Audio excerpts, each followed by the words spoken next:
I arrived here 14 years ago. I only thought I would be here for 6 months. There are a lot of jobs for English teachers in this country. You can get the same level of life. Better quality of life, definitely. This club was all young men dancing with each other, and I assumed it was a gay club. And if you're not allowed to touch a woman, you're gonna cuddle up with your friend, with your bro. I had a Cambodian girlfriend, and for like a year. What's your name? My name is Sam Thomas. Where were you born? I was born in Massachusetts in the United States. Did you grow up there? I grew up there. What did you study? I studied education and a little bit of economics, a little bit of French at university. Now you live in Phnom Penh currently. When did you arrive? I arrived here 14 years ago, in 2012. Why? My brother followed a girl here who came to do development work. He wanted to work in finance, and he knew that I wanted to teach English in another country. So he told me there are a lot of jobs for English teachers in this country. So I moved here without ever having visited before. And it was easy to do because I only thought I would be here for 6 months. But like many people, many expats you will meet here, I completely lost track of time because the seasons don't really change. It's always nice and sunny here. It just felt like one long summer, and now it has been 14 years. Okay. Yeah. It was easy to get the job of English teacher? It was easy to get. I do have some qualifications for the job, but the strategy that worked best for me was to visit each school campus in person and give them a physical copy of my CV so they would know that I was already in the country, and that made me a more attractive candidate because when they recruit from overseas, people sometimes freak out at the last minute. They already have the job, but they say, I can't move to Cambodia, that's crazy, you know, and then they don't come. So being here already was a big asset that I brought to the table. And what about the salary?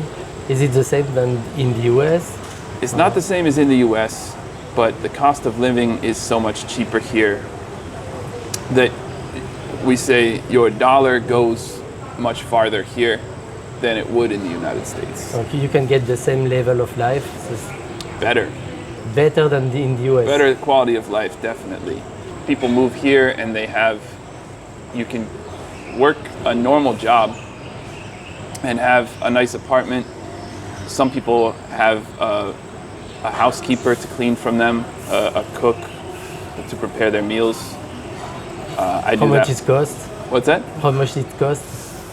I don't know what the going rate is. The last time I had a housekeeper, she came once a week, and it was $40 a month. It doesn't cost a lot of money. There are a lot of people who will happily clean your house for not very much money. And how much cost an apartment? It depends on what kind of apartment you want to live in. In a wealthy condo? In a condo, I don't know. Condo maybe $1,000. Oh, so it's not cheap? Maybe. Okay. I have a friend with a beautiful apartment that is owned by French people, and that one is like $500 a month. And it's in a little alley, and he has a beautiful view of the skyline and a balcony for growing plants. And it's all very stylish. So you can find some really nice places for very cheap. You could probably get an apartment with a swimming pool and a gym for like $200 or $300 a month. If we talk only about money, it's a good deal to live here. Definitely. Definitely. Yeah, definitely. Okay. Yeah, cost of life, very reasonable. Quality of life is very high. What about the culture here? How to adapt to the Khmer culture and to have relationship with the local people? Cambodian people are very friendly, very welcoming people, but sometimes it does take some more effort on your part to draw them out a bit, especially if they are in a more Western context. They can be quite timid, quite shy, and so it takes a bit of extra effort to make them feel welcome in those sorts of contexts. It's definitely a different culture. Like, it's only very recently that Cambodian people have started to partake in the nightlife here. When I came here in 2012, one of my Cambodian friends took me to a club. The club had only men in it because at that time, women didn't dare go to a nightclub for fear of being mistaken for a sex worker. So this club was all young men dancing with each other, and I assumed it was a gay club because I didn't understand that. No, that's just what all the clubs were like. At that time, again, it's 2012, the sexes were very, very segregated. So in order to avoid accusations of impropriety, you would see a young man and a young woman would ride their bicycles next to one another so that no one would see them sitting on a bench together and tell their parents like, oh, yeah, they're behaving scandalously. Who knows? When I saw them, they were sitting on the bench, but before and after, they were probably fornicating, you know? Because of that, the other thing that made it seem like a gay club, because the sexes were so separated, the men were much more physically affectionate with each other at that time. So it would be common for men to hold hands or to have their arms around each other and just cuddle. Mm-hmm. Not anymore now? Not as much now. Okay. But at the time, it was really common because gay or straight, like we all need to be held. You know, we all need to be touched. And if you're not allowed to touch a woman, you're gonna cuddle up with your friend, with your bro. I think it's changed a lot, though. I think it's gotten much less conservative in that way. Mm-hmm. I think that young people have more freedom today to go out and to date. But dating was a very new concept here. The dating that you saw in the past and maybe today to a certain extent, it was more like what we would call courtship before marriage. So it's like, we know we're getting married, but let's get to know each other first in this stage. Yeah, I had a Cambodian girlfriend, and for like a year, yeah, the year before we dated, whenever we went out, we had to bring sort of a chaperone. She was, even for that time, she was a very traditional woman, but we had to bring, she was uncomfortable unless we had someone else monitoring the date. A friend, someone from her family? Someone from her family or someone from our school, another colleague. And yeah, we just had to have, someone had to keep an eye on us.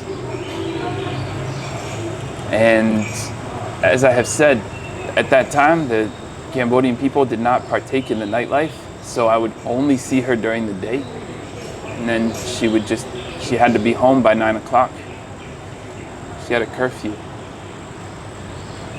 But as I've said, it's changing. It's, young people are going out more than in the past, and I think there's more freedom in terms of having a boyfriend, having a girlfriend, being in a mixed group. Okay. What kind of advice would you tell to some people who would like to come here in Cambodia?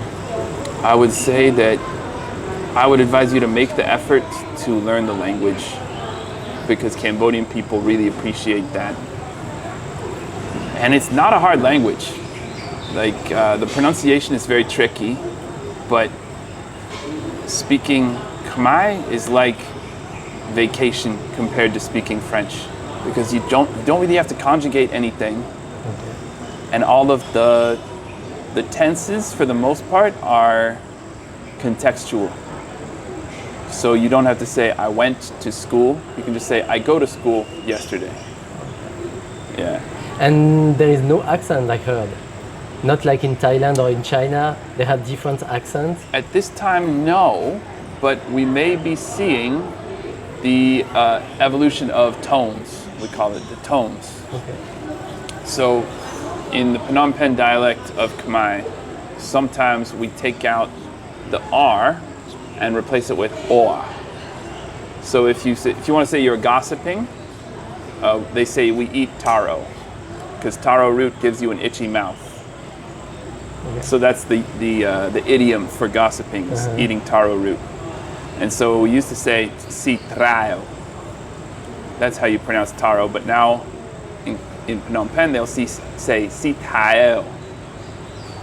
So they've taken out the R. They've replaced it with aye, and there is a bit of a falling tone there. Okay. Go straight, we used to say tatrong. Now they will say tatoang, which again we have. Okay. You can hear the. So it's not tonal. changing quite high, quite fast. We may be seeing that. But this may just be again the Phnom Penh dialect. But you're right that it's not a tonal language. Short answer, no, it's not a tonal language. Long answer, if you want to sound like a real Phnom Penh habitué, you can say Tatoang Sitayo.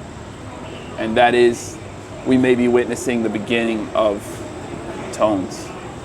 But it'll be 500 years before we know for sure, I think. Yeah. Thank you. Language. Thank you very much for this nice interview.